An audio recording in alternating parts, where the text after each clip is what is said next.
Hi, I'm Maris.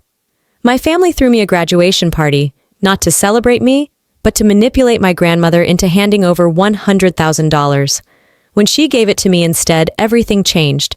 Suddenly, I wasn't the daughter. They said I was the enemy. They locked me in my room, tried to steal my future. But what kind of family does that and still calls it love? I came home from my last day of high school expecting nothing. That's the safest bet in our house. Expect nothing, and you won't end up humiliated. So when I stepped through the front door and heard my mom's too bright voice call out, "There she is, our graduate," something in me locked up. Delora stood in the hallway, smoothing the front of her blouse like she always did when trying too hard to seem casual. My dad, Harlan, appeared behind her with a grin plastered on his face like someone had paid him to wear it.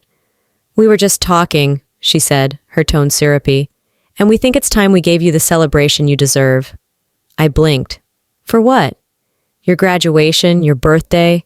It's a big deal, sweetheart," Dad added quickly. "We want to throw you a proper party." I stood there for a second, not sure whether to laugh or run.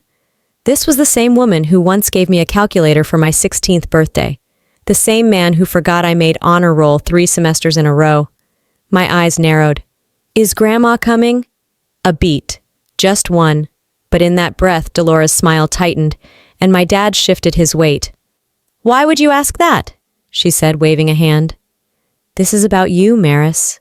You've worked so hard." I didn't respond. I just nodded slowly and told them I'd think about it. But in my chest, a knot had already begun to twist. The days that followed were a blur of polite confusion. I'd find my mom whispering into the phone, then abruptly ending the call when I entered the room. My dad started fixing things that had been broken for years. The patio light, the loose stair rail. He even polished the grill. Once I passed the kitchen and heard him mutter, "We need it to look right. She can't leave thinking we're a mess." She, not me, not the birthday girl. I should have walked away then. I should have asked Agnes to meet me somewhere else. But part of me, some desperate, exhausted sliver, wanted to believe they'd changed. The party was held on a Saturday, beneath a perfect Virginia sun. The backyard was filled with neighbors, extended relatives, people I hadn't spoken to in years. My mom was in hostess mode, balancing wine glasses and compliments. My dad stationed himself by the grill, flipping burgers like he was hosting a 4th of July block party. I stood near the back, pretending to be present. Then the Camry pulled up. Agnes stepped out in her pale blue pantsuit and silver flats. I hadn't seen her in person in almost a year, but her presence felt like air after being underwater too long. She wrapped me in a hug that smelled like lavender and old paperbacks. "My beautiful girl," she whispered. "Tell me everything." I led her through the garden while Delora followed us like a shadow, nodding too much, laughing too loud. My father offered her a drink every 5 minutes. And then, mid-party, Agnes tapped her fork against her glass. The noise fell away. "I'd like to say something," she began, her voice clear and unfaltering. "Today we're not just celebrating a birthday. We're honoring a young woman who has achieved what others in her family once only dreamed of. She's been overlooked, underestimated, but never stopped trying." My heart stopped. She turned toward me and smiled. "Maris, I'm giving you a gift to make sure nothing stands in your way anymore." She reached into her purse and pulled out an envelope. I took it with trembling hands and opened it. Inside was a check, $100,000, enough for tuition, books, and a life I hadn't dared plan for. There was silence, a gasp.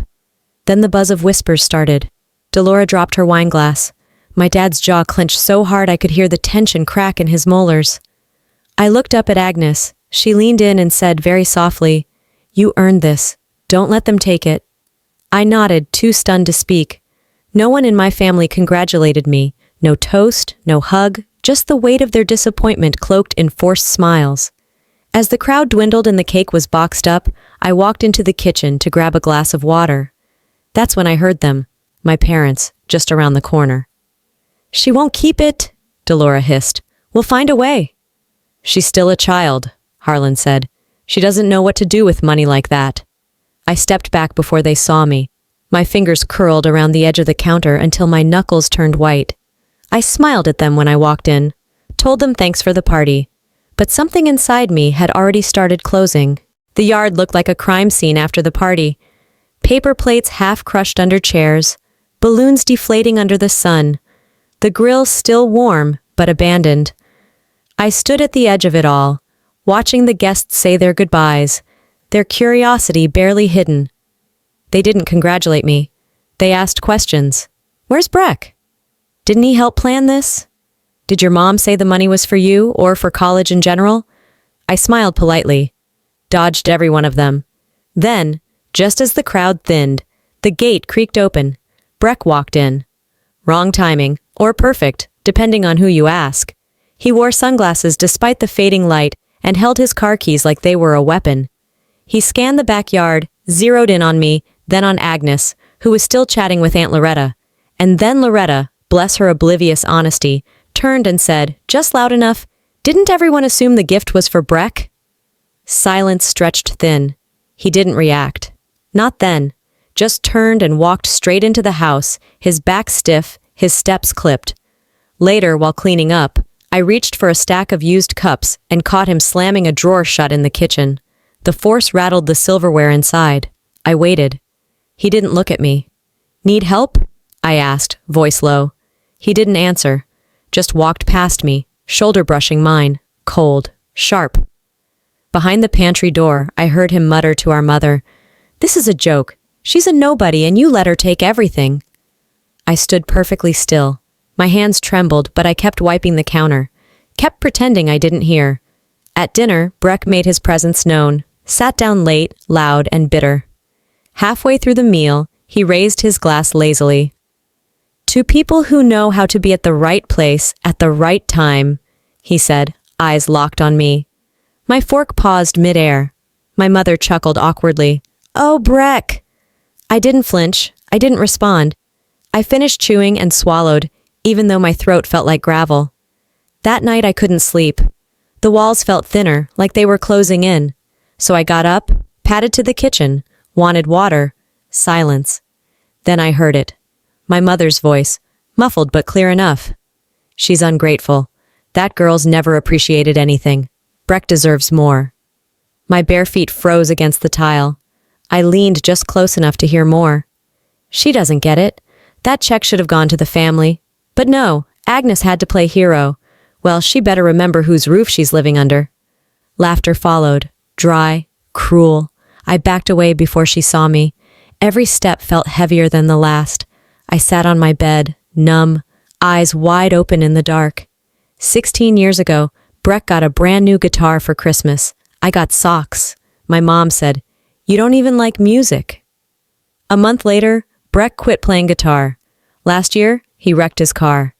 My parents dipped into their retirement fund to help him get back on track.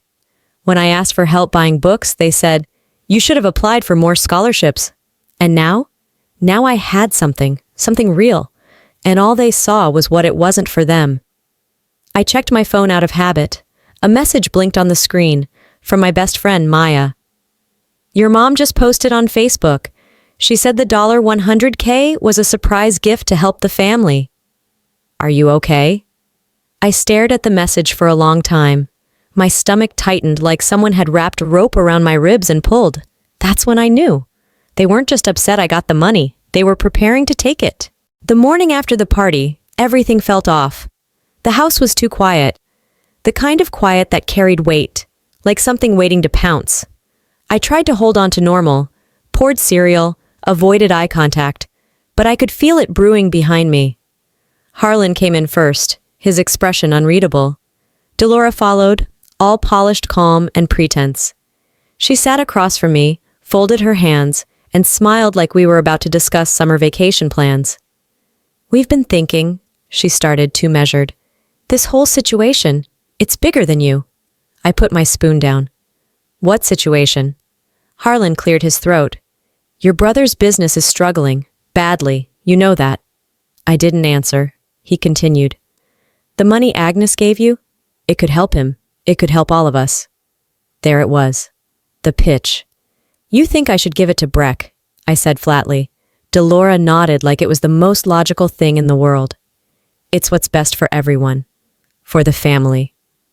I looked at both of them. My pulse stayed steady, but only because I refused to let it race.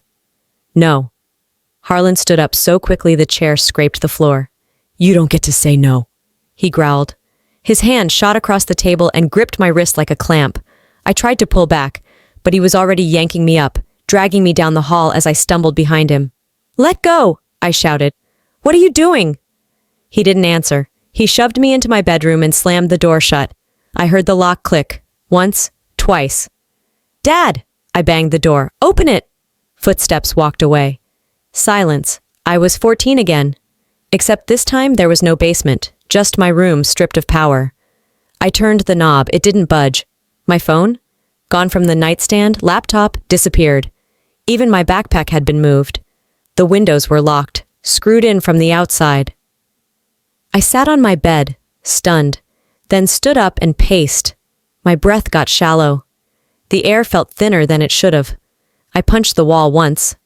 Not hard, just enough to feel something other than helplessness.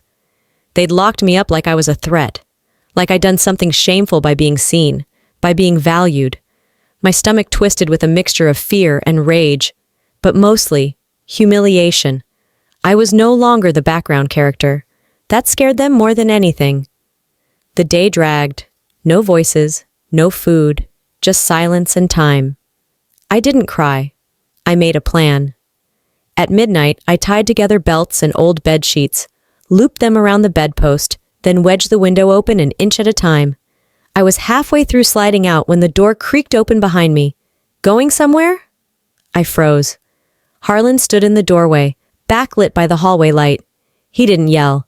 He walked over, yanked the bedsheet from my hand, and pulled me back inside. You'll stay here until you understand what family means, he said, his voice flat, detached. He grabbed the extension cord from under my desk, tied it around my wrists, secured me to the chair. Then he walked out, closed the door, and turned the lock. The quiet came back, thick as cement. I stared at the ceiling, counted the cracks. If I break, they win. I won't break. I thought of Crestmore, the smell of fresh paint and old books, the quiet hum of potential. I thought of Agnes's eyes when she handed me the check, sharp, knowing. They had tried to bury me in the walls of this house, but I wasn't soil. I wasn't something to grow through their neglect. They didn't realize it yet, but they had just made me unstoppable. They showed up unannounced. I was called down to the admin office first thing in the morning. Something about a family meeting. My heart dropped when I saw them through the window. Delora with a box of homemade cookies, Harlan holding a manila folder like he was presenting a case.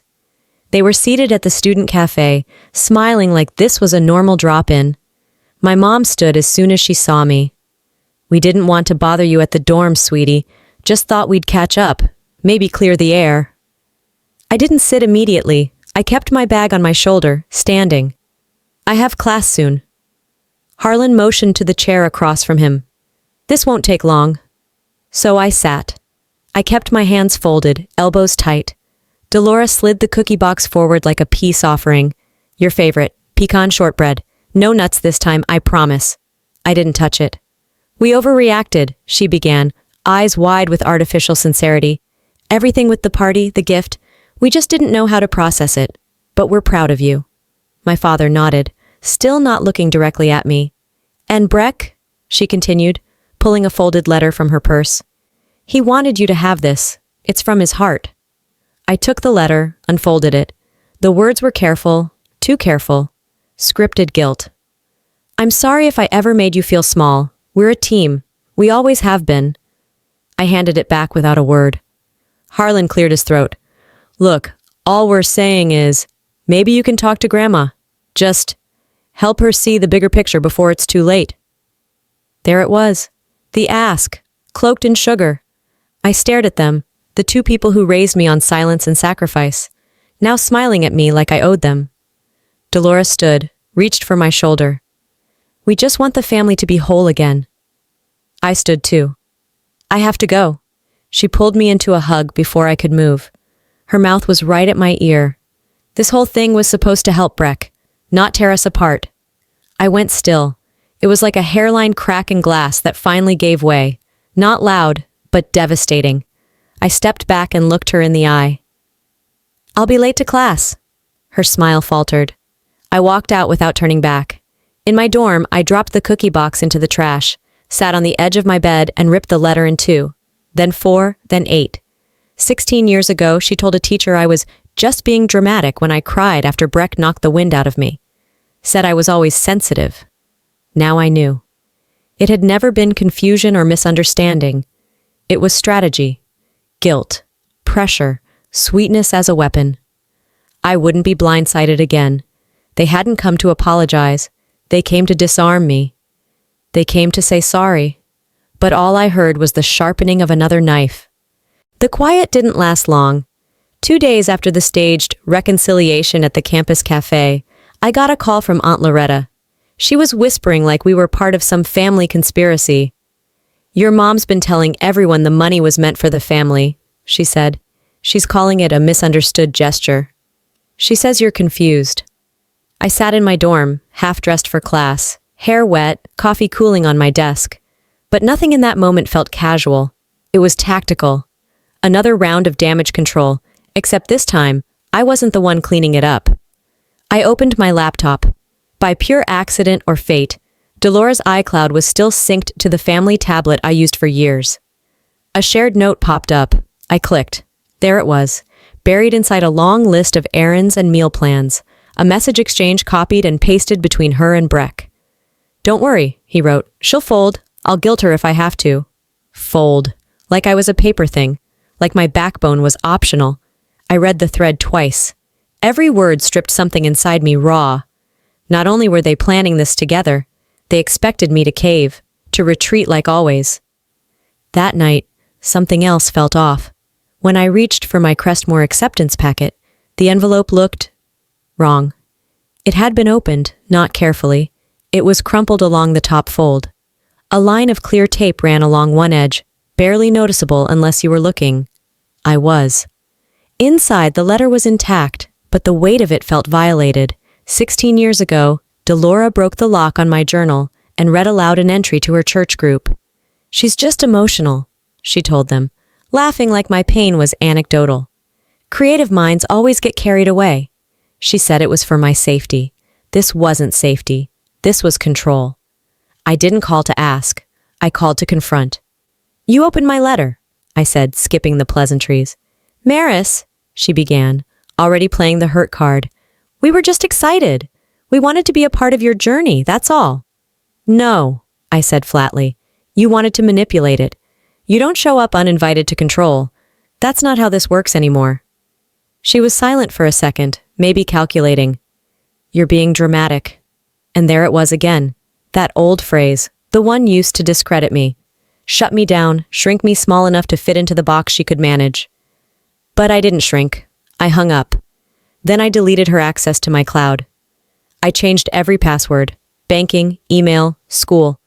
I contacted the financial aid office, requested a full security lockdown on my account, and flagged any future communication that didn't come directly from me. They thought this was about the check. It never was. It was about them controlling the narrative, keeping me quiet, keeping me compliant. But I wasn't that girl anymore. That night, I lay in bed, phone face down, the hum of campus life buzzing just beyond my window, and I didn't feel panic. I felt something close to peace. I thought cutting them out would hurt, but it felt a lot like breathing. It started with a call I wasn't supposed to get. It was late. The dorm was quiet, the usual thrum of Friday night noise muffled by thick walls and distance. I was halfway through brushing my teeth when my phone buzzed with an unknown number. "Is this Maris Chandler?" "Yes. This is Crestmore Admissions. We're just calling to confirm your recent decision to withdraw your enrollment." I stopped breathing. What?" The woman on the other end hesitated. "We had someone call earlier this afternoon claiming to be you. Said you were declining your place. Cited personal reasons. She had your student ID, your full address." My grip tightened on the phone. That wasn't me. The call ended with a note to campus security and a flagged account. They said they'd launch an internal check. I didn't wait. I didn't need them to tell me who it was. That night, I barely slept. I pulled up my call logs and security data. I remembered enough of our old tech setups to trace the number. The ping came from Richmond, the same neighborhood I grew up in, registered to a burner number purchased the week before. Delora had gone from sabotage to impersonation. The weight of it didn't land right away. At first I felt hollow, then angry, then free, because once someone crosses that line, you don't have to question whether you're the problem anymore. You just get to act. I filed a security report with the school, put blocks on every account, told financial aid no one else could touch my record ever. The next day, Harlan called. I almost didn't answer, but curiosity got the better of me. "Hey, kiddo," he said, his voice warm, worn. "I'm not your kid," I replied flatly. There was silence then. "Can we talk? In person?" I agreed, not out of grace, out of calculation. We met at a small coffee shop just off campus, neutral territory. He showed up alone, looking older than I remembered, tired, hair thinner, shoulders drooped like someone who hadn't been sleeping much. He didn't order coffee. Instead, he handed me an envelope across the table. "It's from my retirement account. It's not much, but it's something to get you started. You don't have to tell Agnes. Just keep it between us." I didn't reach for it. I didn't blink. "What is this?" I asked, already knowing. His eyes stayed on the table. A gesture, a way to move forward. This doesn't have to get messy. That word again, messy.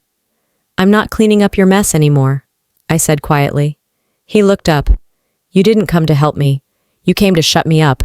That check? That's hush money." He opened his mouth to protest, but I was already rising. I left the envelope untouched. Later that night, I mailed it back, ripped in half, taped back together just enough to be readable. Symbolic, maybe, but I needed to do it. 16 years ago, Breck broke my phone, smashed it against the tile because I called him out for cheating on a math test. I cried. Harlan watched. He said, "You shouldn't provoke your brother." I'd been apologizing for my presence ever since. No more. The voicemail came a few hours later. "You have no idea what you're doing, Maris. You're going to regret this." Maybe. But it'll be my regret, not yours. It was Aunt Loretta who called, but the truth had been circling me for days. "Sweetheart," she said, her voice tight. "Breck's business is finished. He's defaulted on everything. They're talking foreclosure." I didn't say a word. "And he's still posting pictures from a hotel in Miami like nothing's wrong," she added. "He posted one this morning, tagged it earned, not given." Can you believe that? Yes, I could. I opened my phone and looked for myself. There he was, shirtless by a pool, drink in hand, fake gold watch catching the sun. The caption said, "Family comes through. Always does." The words didn't make me angry. They confirmed what I already knew. He wasn't just failing, he was building a throne on lies. Later that day, Agnes received a call. The woman who answered said she was with a hospital. Breck had been in a car accident, head trauma, concussion, no insurance. He needed help, fast. But the caller wouldn't give a hospital name. Agnes looked up the local ERs. No one matching his name had checked in. A few hours later, a photo landed in her inbox. Breck in a neck brace, a woman beside him in scrubs. He looked solemn, bruised, barely awake. But something was off. The room behind them looked like a movie set, too clean, too staged. And the woman in scrubs? I'd seen her before, on Breck's Instagram. She wasn't a nurse. She was a bartender in Richmond. He'd tagged her once last summer. The photo was fake, all of it, crafted for guilt. I stared at it until my eyes blurred. You want something so badly to not be what it is. But the truth always cracks through. The next day, Harlan came to Agnes's house. No warning, no call. I was in the sunroom when I saw his car pull into the driveway. Agnes met him at the door, but let him in with her usual grace. I stayed where I was. He stepped in like nothing had changed. "I just want to talk, calmly." His voice was low, carefully modulated. He sat across from me in the living room. Agnes disappeared into the kitchen. "I heard you've been telling your grandmother things," he said. "One-sided things." I didn't respond. His tone hardened. "This doesn't have to turn ugly. You can fix this, quietly." Still, I said nothing. His eyes narrowed. "But if you say one more word to her about us, if you poison her against this family any further, then you can forget you were ever our daughter." That was it. The last nail. I looked at him, not like a child, not like someone begging for love, just a woman staring at a man who had spent her entire life choosing silence. Then you never really were my father, I said. Agnes entered the room just as the words hung there, still hot. She looked between us. Her voice was sharp. Did you just threaten her? Harlan straightened, scrambled. No, it's a misunderstanding. No, it isn't. She walked to the door and opened it. Leave. He hesitated. You've already lost more than money today, she said. Don't lose what little dignity you have left. He left. The door closed with a soft click, but it echoed for a long time. I sat down on the couch, my hands shaking. But for once it wasn't from fear. It was adrenaline, finality, the sound of something breaking and something else, something stronger, rising in its place. They threatened to cut me out, but all they did was set me free. We arrived at the lawyer's office before the sun had fully cleared the trees. Agnes didn't dress up. No jewelry, no soft-colored suit. Just a navy cardigan, slacks, and the same old purse she'd been carrying since I was 13. She signed each page with an elegance so quiet it felt defiant. Her hand never shook. I know you think this is about punishment, she said as she passed me the final document to glance over. It's not. They had decades to do better. You still have time to thrive.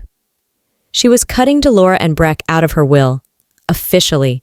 Everything, her home, her accounts, her retirement, would go into a trust for my education and future. I didn't cry. I didn't thank her. That would have made it feel like she saved me. But she hadn't. She'd simply refused to stand by while I was left behind. By the time we returned home, the fallout had already begun. Delora called 6 times. Breck sent a barrage of emails, each more frantic than the last. Aunt Loretta texted, Your mom says you tricked Agnes. Breck is furious. He's telling everyone the will was changed behind their backs. I didn't reply. I didn't open the messages. I watched them come in, then swiped them away like static. I wasn't defending myself anymore. I wasn't performing daughterhood for people who only saw me as leverage. 24 hours later, a box arrived. No return address, but the handwriting on the label was my mother's. Inside was a letter, written in her old stationery, roses at the corners, her name embossed at the top. The ink was a shade of blue she'd always used for formal apologies. She said she was sorry, that she wished things had been different, that families were complicated, but blood should mean something. She enclosed 3 photos. In one, Breck was standing at a kitchen sink, wiping down counters in a diner uniform. In another, he was lifting boxes labeled donations. The last showed him behind a register, head down, looking pained. It would have been moving if I hadn't recognized the woman in the background. She was an extra from a local film shoot last spring. Breck had posted a photo with her on his Instagram. I remembered her because he'd captioned it, Even actors need a lunch break. Agnes didn't say anything when I showed her. She just opened her laptop and pulled up a security file. Footage of Breck walking around the fake diner set, pausing to pose, adjusting his collar. She didn't rage. She didn't sigh. She hit delete. You're not responsible for their redemption arc, she said simply. That night, I lay awake for hours. The guilt still rose sometimes, like phantom limbs of who I used to be, a version of me that tried to make peace with being small. 16 years ago, I heard my mother tell a friend, Breck only acts out because Maris pushes him. She knows how to trigger him. It's her fault when he snaps. I was 8, and I believed her, but not anymore. The next morning, I sat at my desk and opened my laptop. There was a blank scholarship application on the screen. Not for me. For a new program I was helping Crestmore launch, targeted toward girls from unstable families, girls with promise, girls like the one I used to be. I stared at the empty form, and then I began to write. I can't change the past, but I can rewrite what comes next. Mid-October brought more than the weight of autumn leaves. It brought clarity. I was sitting on the edge of my dorm bed when the email from Aunt Loretta came through. Simple. Brutal. Breck's back home. They're out of money. Your mom tried to remortgage the house and got denied. No more guessing. No more whispers. The walls were finally crumbling. Just not mine. Agnes sat across from me that afternoon in her sunroom, tea cooling between us. She handed me her phone wordlessly. On the screen was a final message from Delora. "We'll never forgive you for choosing her." I almost laughed. Almost. But instead, I set the phone down and looked out the window, watching leaves drift and scatter like they'd been waiting for a wind strong enough to release them. I didn't reply. That part of me, the part that still searched their words for sense, for softness, was gone. My life moved forward. Classes clicked. I started sleeping through the night. I found a group of students who met every other Thursday to talk. Nothing formal. Just people figuring out how to live after being raised by people who never really saw them. I cooked my own meals, took long walks alone, taught myself how to sit still without bracing for something sharp. I didn't need them to admit they were wrong. I needed to stop believing I was. Then it happened. At a bookstore near campus, aisles full of light and dust and quiet, I turned and there he was. Harlan. He looked deflated, thinner, his face drawn down by exhaustion, like gravity had won. He blinked at me, then stepped forward. "No hello, no warmth." "You don't even call your mother," he said. "You just let her wither." I stared at him, heart steady. "She never withered," I replied. "She weaponized, and I stopped bleeding for her to sharpen her blades." He didn't respond, just turned away, left without buying anything. I didn't watch him go. Later that week, I stood on stage receiving a leadership award from the university. Agnes sat in the front row, clapping like it meant more to her than anything else she'd done in life. Afterward, we sat on the lawn beneath the orange-blushed trees. "Do you regret it?" she asked. I didn't answer right away. I thought about all the rooms I'd been locked in, physically, emotionally, psychologically. "I regret giving them so many chances to break me," I said, "but I'm proud I learned how to stop it." She nodded once, then looked ahead. That night in my dorm, I opened an envelope from the scholarship board. A letter inside invited me to join next year's selection committee to help choose girls who reminded me of me. And maybe that was the whole point. Not to bury what happened or even forgive it, but to shape it, to hand the next girl a flashlight for the dark. The wounds didn't vanish, but they no longer controlled the story. I do. Looking back, I realized that healing doesn't always come wrapped in forgiveness. It often comes in choosing yourself without apology. For years, I thought loyalty meant silence, that love had to be earned through shrinking, through surviving. But real strength? It's walking away when the door is wide open and still saying, "No, I deserve better." If you're someone who's grown up feeling invisible, I want you to know this. Your story doesn't have to end where theirs tried to define it. You are not the roles you were assigned, and you are allowed to rewrite the script. Pain might shape you, but it doesn't get to own the pen. So tell me, have you ever had to step away from someone you loved to protect who you were becoming? How did that feel? Drop a 1 inch in the comments if this story hit home for you, or tell me where you're watching from. I'd love to know how far these stories are traveling. If it wasn't for you, I'd still love to hear your thoughts. What didn't work? What moved you?